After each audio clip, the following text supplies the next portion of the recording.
Hello. Namaste. Namaste. ഞങ്ങളെത്തി.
കൊള്ളാല്ലേ?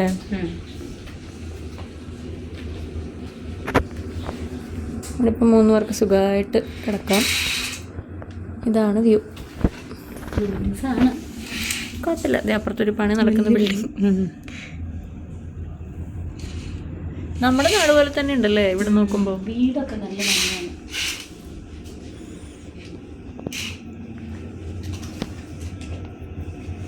Hello, ഞങ്ങളുടെ Vietnam ട്രിപ്പിൻ്റെ വ്ളോഗാണ്.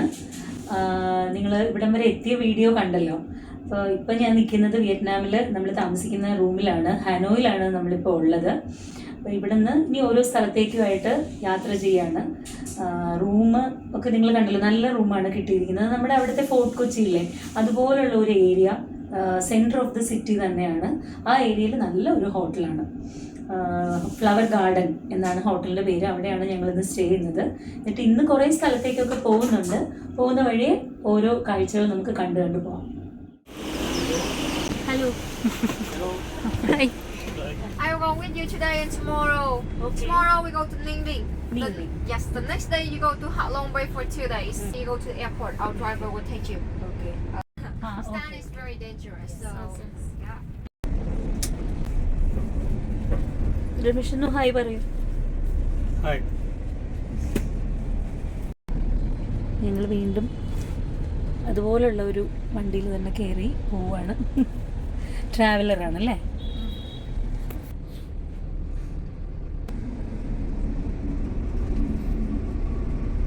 പല സ്ഥലത്തും ലെനിൻ്റെ പോസ്റ്റർ കാണാം അല്ലേ രമേശ്?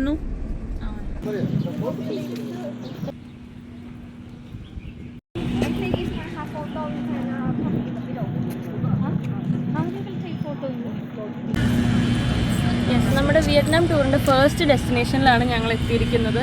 ബാ തിൻ സ്ക്വയർ എന്നാണ് ഈ ഒരു സ്ഥലത്തിൻ്റെ പേര്. ഈ സംഭവം എന്താണെന്ന് വെച്ചാൽ ഇതൊരു ഹിസ്റ്ററിക്കൽ ആയിട്ടുള്ള ഇമ്പോർട്ടൻ്റ് ആയിട്ടുള്ള ഒരു സ്ഥലമാണ്. നമ്മുടെ രാജ്യത്ത് പണ്ട് ബ്രിട്ടീഷുകാർ വന്ന് ഭരിച്ചിരുന്നത് പോലെ വിയറ്റ്നാം ഭരിച്ചിരുന്നത് അമേരിക്കയായിരുന്നു. അപ്പോൾ നമ്മുടെ നാട്ടിൽ ഫ്രീഡം കിട്ടിയതുപോലെ തന്നെ ഇവിടെയും കുറേ യോദ്ധാക്കൾ അതിനു വേണ്ടി പോരാടി. അതിൻ്റെ മെയിൻ ലീഡറായിരുന്നു ഹോ ചി മിൻ എന്ന് പറയുന്ന അദ്ദേഹം. അപ്പോൾ അദ്ദേഹത്തിൻ്റെ ബോഡി കോഫിനിൽ സൂക്ഷിച്ചിരിക്കുകയാണ്, ഡീകമ്പോസും ചെയ്യാതെ മെഡിക്കേറ്റഡ് ആയിട്ട് സൂക്ഷിച്ചിരിക്കുകയാണെന്നാണ് ഇവിടെ ചോദിച്ചപ്പോൾ അറിയാൻ കഴിഞ്ഞത്. അപ്പോൾ അതാണ് ഈ ഒരു ബിൽഡിങ്ങിനകത്തുള്ളത്. പിന്നെ അതും പരേഡും പിന്നെ ഫ്ലാഗ് ഹോയിസ്റ്റിങ്ങും ഒക്കെ നടക്കുന്ന ഒരു ഗ്രൗണ്ടാണിത്. അതുകൊണ്ട് തന്നെ ഇതെല്ലാം നമ്മൾ റെസ്പെക്റ്റ് ചെയ്യാൻ വേണ്ടി തന്നെ ഇവിടെ എപ്പോഴും ഡീസൻ്റ് ആയിട്ടുള്ള അറ്റയർ ആയിരിക്കണം എന്നാണ് പറയുന്നത്. അതുകൊണ്ടാണ് ഇങ്ങനെ ഫുൾ കവേർഡ് ആയിട്ടുള്ള കോസ്റ്റ്യൂമിൽ ഫുൾ ആയിരിക്കണം, സ്ലീവ്ലെസ് ആയിട്ട് ഇടാൻ പാടില്ല, അങ്ങനെ ഒരു റെസ്പെക്റ്റ് കൊടുക്കുന്ന രീതിയിലാണ് ചെയ്തിരിക്കുന്നത്. അതുകൊണ്ട് എല്ലാവരും അങ്ങനെ തന്നെയാണ് വന്നിരിക്കുന്നത്, ഒരു റൂൾ ഫോളോ ചെയ്തിട്ട് തന്നെയാണ്. പിന്നെ ഫ്ലാഗ് നമുക്കിവിടെ കാണാം വിയറ്റ്നാമിൻ്റെ. പിന്നെ ഹോച്ചിമിൻ എന്ന് പറയുന്ന സിറ്റിയും ഇവിടെ വിയറ്റ്നാമിലുണ്ട്. അത് കുറച്ചുകൂടെ ഹിസ്റ്ററിക്കൽ ആയിട്ടുള്ള സ്ഥലമാണ്. വാർ നടന്നതും ഹോച്ചിമിൻ ട്രെയിൽ അങ്ങനെ കുറേ ഇൻസിഡൻസ് അവിടെയുണ്ട്. അതല്ലാതെ ബോഡി സൂക്ഷിച്ചിരിക്കുന്ന സ്ഥലമാണ്. അതായത് പാർലമെന്റ് എന്തോ ഇതിൻ്റെ ജസ്റ്റ് ഓപ്പോസിറ്റ് അതെ പാർലമെന്റ് ഹൗസാണ്. പിന്നെ എന്തോ മിനിസ്ട്രി ഓഫ് ഫോറിൻ അഫയേഴ്സ് അങ്ങനെയൊക്കെ കുറേ ബിൽഡിങ്സ് ഇവിടെ എല്ലാം ഇവിടെയാണ്.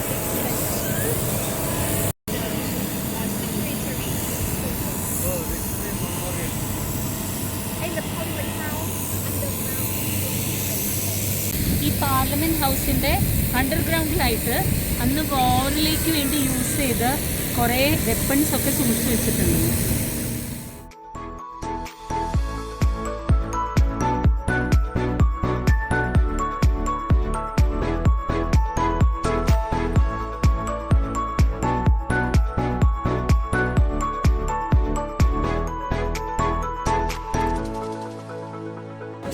One Villa Pagoda.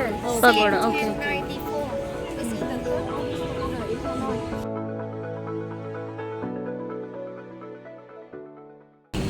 ഈ കാണുന്നതാണ് ഹനോയിലെ 3rd ഓൾഡസ്റ്റ് പഗോഡ. ബാക്ക് സൈഡിലായിട്ട് ഒരു ബോധി വൃക്ഷമുണ്ട്. ആ വൃക്ഷത്തൈ ഇവിടെ ഗിഫ്റ്റ് ചെയ്തത് 1959 ഇന്ത്യൻ പ്രസിഡന്റ് ആയിരുന്ന ശ്രീ രാജേന്ദ്ര പ്രസാദാണ്.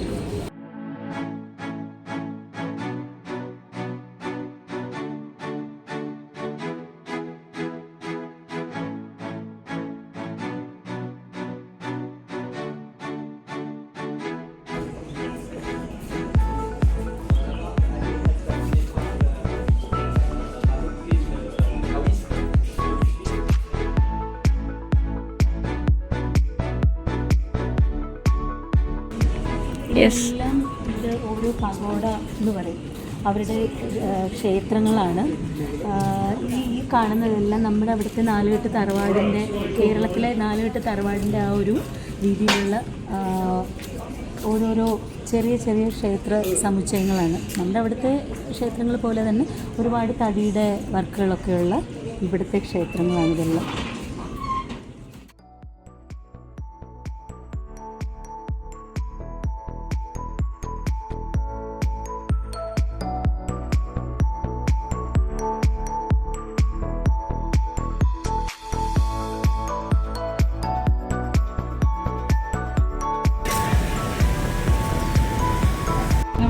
എന്തോ വീഡിയോ ഷൂട്ട് നടക്കുന്നുണ്ടോ?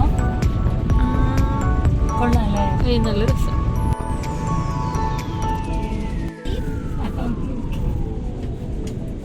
ആ വീടുകളൊക്കെ നോക്കി, സ്ട്രേഞ്ചർ തിങ്സിലെ ഹെൻറിയുടെ വീട് പോലെ ഉണ്ട്.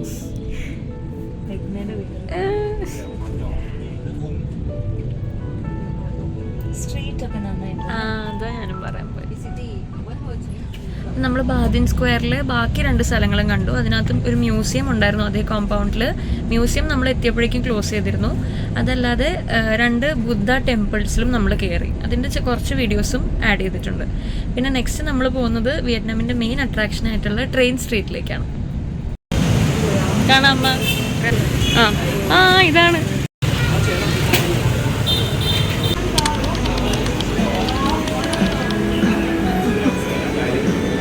ഇതാണ് അപ്പോൾ വിയറ്റ്നാമിൽ ഏറ്റവും ഫേമസ് ആയിട്ടുള്ള train street. Yes, train wait ചെയ്തിട്ടാണ് എല്ലാവരും ഇവിടെ ഇരിക്കുന്നത് സൈഡിലായിട്ട്. കുറേ കഫേസും കുറേ ഫുഡ് ഐറ്റംസും ഒക്കെ അവൈലബിൾ ആണ് ഈ സമയത്ത്. യെസ്, ആ അറ്റം വരെ ഉണ്ട്. തിരിച്ചു നോക്കിയാൽ ഇത്രയുണ്ട്. ഈ വണ്ടിയൊക്കെ പോകുന്നു ഈശ്വര. അയ്യോ,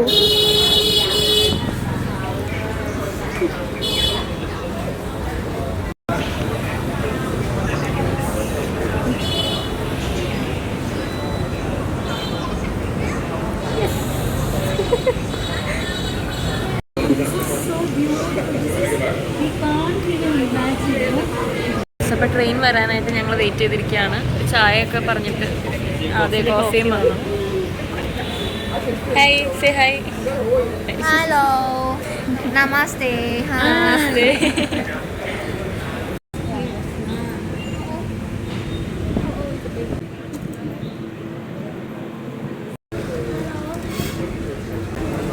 ശ്രേയ, എങ്ങനെയുണ്ട്? നല്ല എക്സ്പീരിയൻസ് അല്ലേ? വെറുതെ ഒന്നുമില്ല, ഒരു ട്രെയിനിങ്ങിന് പോവും, എന്നിട്ട് ഇവിടെ ഇരുന്ന് എന്തെങ്കിലും കഴിച്ചിട്ട് അത് നോക്കിക്കൊണ്ടിരിക്കാം. പക്ഷെ എന്ത് നീറ്റ് ആൻഡ് ക്ലീൻ ആണ് അല്ലേ, ഓരോ ബിൽഡിങ്സും. അതെ അതെ അതെ. എനിക്ക് തോന്നുന്നു ഏറ്റവും മുകളിൽ ഇവർ താമസിക്കുന്നതും അല്ലേ? റെഡിയാണോ രമേശ് ചേട്ടാ? ഇവിടെ ഇരുന്ന് ട്രെയിൻ വെറുതെ കാണാൻ പറ്റില്ല. ഇവിടെയുള്ള കഫേയിൽ എന്തെങ്കിലും വാങ്ങണം, ഓർഡർ ചെയ്യണം. അപ്പോൾ ഞങ്ങളത് ഓർഡർ ചെയ്തു. ഇനി ഫ്രൈഡ് റൈസ് ഓർഡർ ചെയ്തിട്ടുണ്ട്. കോഫി കുടിച്ചു. രമേശ് ചേട്ടൻ പിന്നെ ടീ ഇല്ലാതെ പറ്റില്ല, അപ്പോൾ ടീ കുടിച്ചു. ഇവിടുത്തെ ടീം കേരളത്തിലെ ടീം വ്യത്യാസമുണ്ടോ?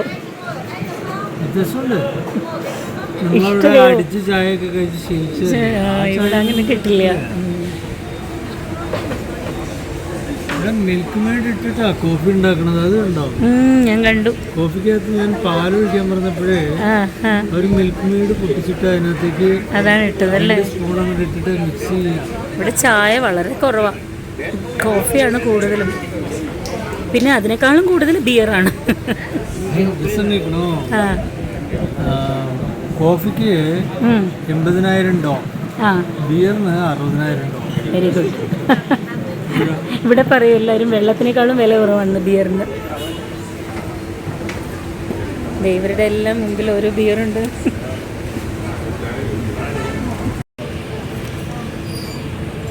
ട്രെയിൻ വരാൻ പോവാണ്. എല്ലാ ടേബിൾസും ഒക്കെ എടുത്ത് മാറ്റി തുടങ്ങി. നോക്കാം. ടേബിൾ മാറ്റിയില്ല, ഇങ്ങനെ നമുക്ക് അഡ്ജസ്റ്റ് ചെയ്ത് തന്നു. Yes, it's coming, it's coming.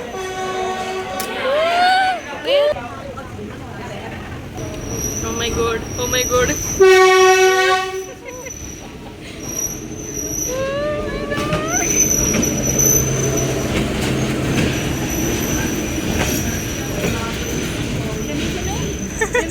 Thank you so much for choosing our service. Oh my god.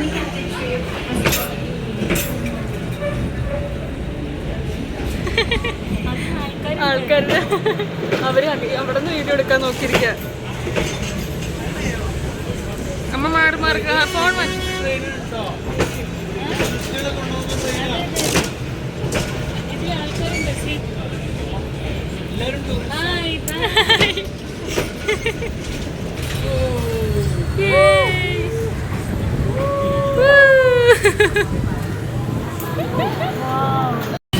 Right നോക്ക്, ഇന്ത്യൻ റെസ്റ്റോറന്റ്. വന്ദേ ഇന്ത്യൻ.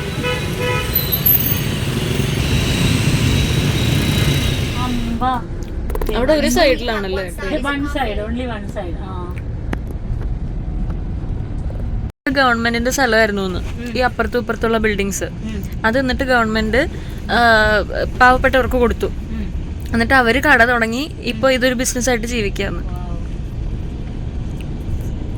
ശരിക്കും ടൂറിസം കാരണം എത്ര വരുമാനമല്ലേ അല്ല, ഈ ഒരു ട്രെയിൻ കാരണം ഈ അടുത്തുള്ള കടകൾക്കൊക്കെ രക്ഷപ്പെട്ടില്ലേ? അതും എല്ലാം ചെറിയ ചെറിയ കടകളാണ്, വളരെ ലോക്കൽ ആയിട്ടുള്ള ആൾക്കാരാണ്. പക്ഷെ അവര് അതുകൊണ്ട് എന്തോരം ആൾക്കാരാ ജീവിക്കുന്നത്. ഒരു ദിവസം 7 ട്രെയിനെങ്കിലും പോകുന്നു. അപ്പൊ എത്ര പേരായിരിക്കും ആലോചിച്ച് നോക്കി. അത് മാത്രല്ല, ആ സ്ട്രീറ്റില് വെറുതെ ഇരുത്തില്ല. ആ കഫേന്ന് എന്തെങ്കിലും ഒരു ചെറിയ സാധനങ്ങളും വാങ്ങിച്ചു കഴിക്കണം. അതാണ്, അത് നല്ലൊരു കാര്യമാണ്. അപ്പൊ അവർക്ക് ബിസിനസ് ആവുകയും ചെയ്തു. എന്ന് വെച്ചാൽ ഭയങ്കര കത്തിയൊന്നുമല്ല കേട്ടോ. സാധാരണ കുഴപ്പമില്ലാത്ത എമൗണ്ടാ, കുഴപ്പമില്ല. ഇന്ത്യൻസിന് പിന്നെയും കുറച്ച് കോസ്റ്റ്ലി ആയിട്ട് തോന്നും. പക്ഷെ ഇവിടെ വരുന്നത് കൂടുതലും യൂറോപ്യൻസ്. അവർക്ക് ഇത് അത്ര കോസ്റ്റ്ലി അല്ല. അതെ, ഇവരുടെ മെയിൻ ഒരു അട്രാക്ഷൻ ആണ് ഇങ്ങനത്തെ ലൈറ്റ്സ്. റെഡ് ആൻഡ് യെല്ലോ വൈബാണ് ഫുള്ള്. ടെമ്പിൾസിലൊക്കെ പോകുമ്പോ ഈ ഒരു വൈബല്ലേ. എനിക്ക് തോന്നുന്നു ഇതെല്ലാം അമ്പലത്തിലേക്കുള്ള സാധനങ്ങളാണ്. മേ ബി ഇപ്പൊ കഴിഞ്ഞ സ്ട്രീറ്റ് അല്ലേ? എങ്ങോട്ട് തിരിഞ്ഞാലും കടകളാണ്. അപ്പുറത്തും ഇപ്പുറത്തും കടകളൊക്കെ ലൈറ്റ് ഒക്കെ ഇട്ട്.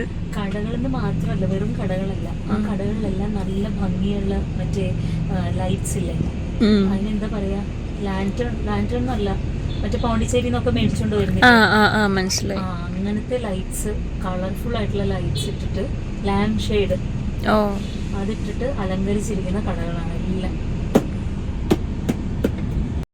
ഇവിടെ ഇത്രയും ടൂറിസ്റ്റ് വരാനുള്ള വേറൊരു കാരണം എന്താ അറിയാം മോളെ, ഈ നമ്മള് കേരളത്തിൽ തന്നെ ഇപ്പൊ ഒരുപാട് കഫേസ് വരുന്നുണ്ടല്ലോ.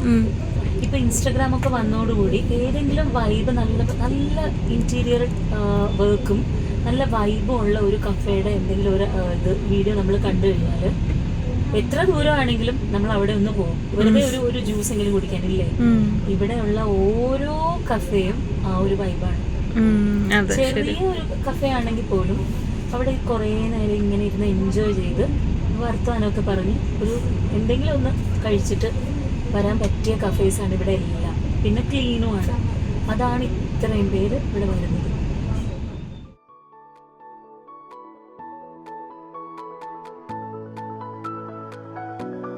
നെക്സ്റ്റ് സ്പോട്ടിലേക്കാണ് പോകുന്നത്.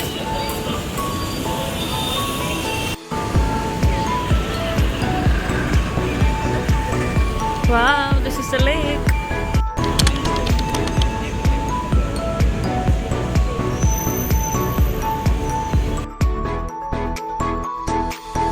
Sri.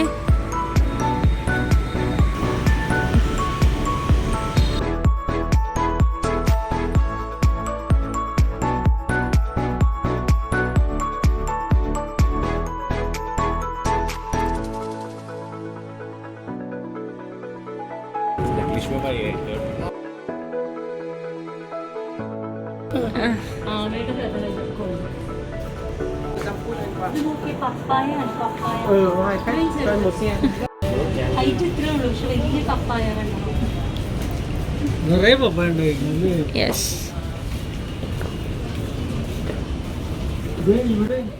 അയ്യോ, ഇതൊക്കെ പപ്പായ.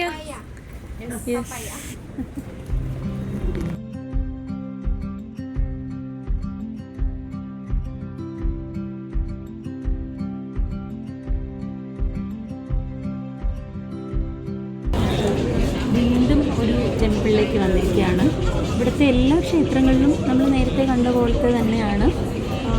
ഈ ഒരു ഗോൾഡൻ കളറും റെഡ് കളറും ഒക്കെ മിക്സ് ചെയ്ത് ഒരുപാട് ശില്പങ്ങളുണ്ട്.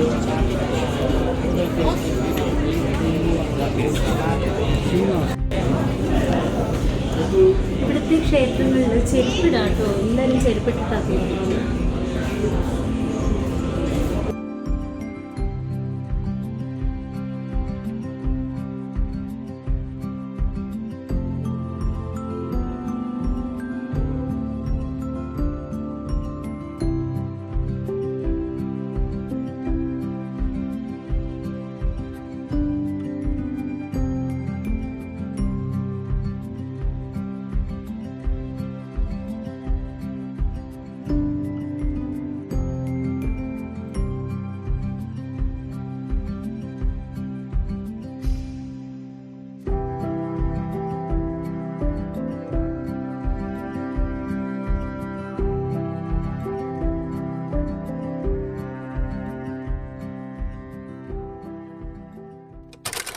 അപ്പോൾ ഞങ്ങൾ ഇപ്പോൾ സമയം 9:29. ഞങ്ങൾ വൈകുന്നേരം പുറത്തിറങ്ങി കഴിഞ്ഞിട്ട് പിന്നെ ഒരു 6:15 ആയപ്പോഴാണ് റൂമിൽ പോയി തിരിച്ച്. ഒരു 6:30 ഷോപ്പിങ്ങിന് കൂടെ കൊണ്ടുപോയി. പക്ഷെ ഞങ്ങൾക്ക് ഭയങ്കര ടയേർഡായിട്ട് ഞങ്ങൾ തിരിച്ച് റൂമിൽ പോയി. കാരണം ഞങ്ങൾ 2 ഫ്ലൈറ്റ് ഒരുമിച്ച് കയറി ടയേർഡായിട്ട് രാത്രി ഉറക്കമൊന്നും ഇല്ലായിരുന്നു. സോ അങ്ങനെ ടയേർഡായതുകൊണ്ട് തിരിച്ച് റൂമിൽ പോയി. നന്നായിട്ട് ഉറങ്ങിപ്പോയി. ഇപ്പോഴാണ് ബോധം വന്നത്. നല്ല ഉറക്കം, ഭയങ്കരമായിട്ട് ഉറങ്ങിപ്പോയി. അതുകൊണ്ട് ഇപ്പോഴാണ് ബോധം വന്നത്. ഈ സമയത്ത് ഫുഡ് കിട്ടാൻ ഭയങ്കര ബുദ്ധിമുട്ടാണ്. ഇവിടെ എല്ലാ റെസ്റ്റോറൻറ്റ്സും ക്ലോസ് ചെയ്തു. എന്തോ ഭാഗ്യത്തിനാണ് ഒരു റെസ്റ്റോറൻറ്റ് കിട്ടിയത്. അതും വെജ് ആണെന്ന് പറയാൻ ഇവിടെ കമ്മ്യൂണിക്കേറ്റ് ചെയ്യാൻ പോലും പറ്റുന്നില്ല. ആ ബാക്കിലിരിക്കുന്ന ചേട്ടനാണ് ഹെൽപ്പ് ചെയ്തത്. ഇവിടെ എന്താ പറയാ, വെജ് എന്ന് വെച്ചാൽ ചായ എന്ന് പറയണം. അല്ലാതെ വെജ് എന്ന് പറഞ്ഞാൽ അതിലും ഫിഷ് സോസ് അങ്ങനത്തെ സാധനങ്ങൾ എല്ലാം ഇടും. അത് പറഞ്ഞ് ഭയങ്കര ബുദ്ധിമുട്ടായി. ഫോൺ വിളിച്ചൊക്കെ കമ്മ്യൂണിക്കേറ്റ് ചെയ്തിട്ടാണ് നമ്മളെ ഹെൽപ്പ് ചെയ്തത്. എങ്ങനെയാണ് ഓർഡർ ചെയ്യേണ്ടത്, അങ്ങനെ ഒരു സംഭവം ഓർഡർ ചെയ്തിട്ടുണ്ട്. അറിയില്ല ഇനി എന്തൊക്കെ കിട്ടും എന്നുള്ളത്. ഇനി നാളെ മുതൽ രാത്രി 9 മണിക്ക് മുമ്പ് ഫുഡ് എവിടെയെങ്കിലും കഴിച്ച് തീർക്കണം. ഉറങ്ങിപ്പോയി, അതാണ് ഇപ്പം 9-9:30 ആയി. എല്ലാം ക്ലോസ് ചെയ്തു ഇവിടെ. അതെന്താ സംഭവം എന്നറിയോ? രാവിലെ തുടങ്ങും ഇവിടെ 6:30 ബ്രേക്ക്ഫാസ്റ്റ് സ്റ്റാർട്ട് ചെയ്യുന്ന എല്ലാ സ്ഥലത്തും. കാരണം എല്ലാവരും ടൂറിന് വരുന്നതല്ലേ. അപ്പോൾ ഇവിടുന്ന് കുറേ സ്ഥലങ്ങളിലേക്ക് ദൂരെയൊക്കെ ട്രാവൽ ചെയ്ത് ഓരോ സ്ഥലങ്ങളിൽ പോകാൻ വേണ്ടി ആൾക്കാർ ടൂറ് രാവിലെ തന്നെ സ്റ്റാർട്ട് ചെയ്യും. അപ്പോൾ അതിന് മുമ്പ് എല്ലാ ഹോട്ടലിൽ ഏതൊക്കെ ഹോട്ടലിലാണോ ടൂറിസ്റ്റ് താമസിക്കുന്നത് അവിടെ അവർ നിർബന്ധമായിട്ടും അവർക്ക് ബ്രേക്ക്ഫാസ്റ്റ് ഫ്രീ ആണ്. അപ്പോൾ അവർ ബ്രേക്ക്ഫാസ്റ്റ് കൊടുക്കണം എന്നുണ്ടെങ്കിൽ രാത്രി നേരത്തെ കിടന്ന് ഉറങ്ങണ്ടേ എല്ലാ ആൾക്കാരും. അതുകൊണ്ട് രാത്രി നേരത്തെ ഉറങ്ങിയിട്ട് എല്ലാ സ്ഥലത്തും രാവിലെ ബ്രേക്ക്ഫാസ്റ്റ് നേരത്തെ സ്റ്റാർട്ട് ചെയ്യും. അതാണ് ഇവിടുത്തെ സിസ്റ്റം.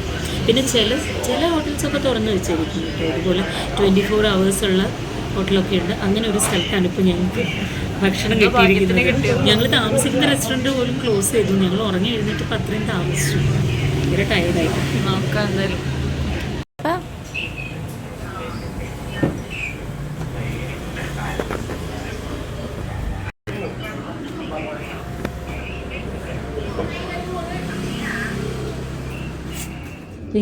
ഇന്നത്തെ ഞങ്ങളുടെ ടൂർ അവസാനിച്ചു.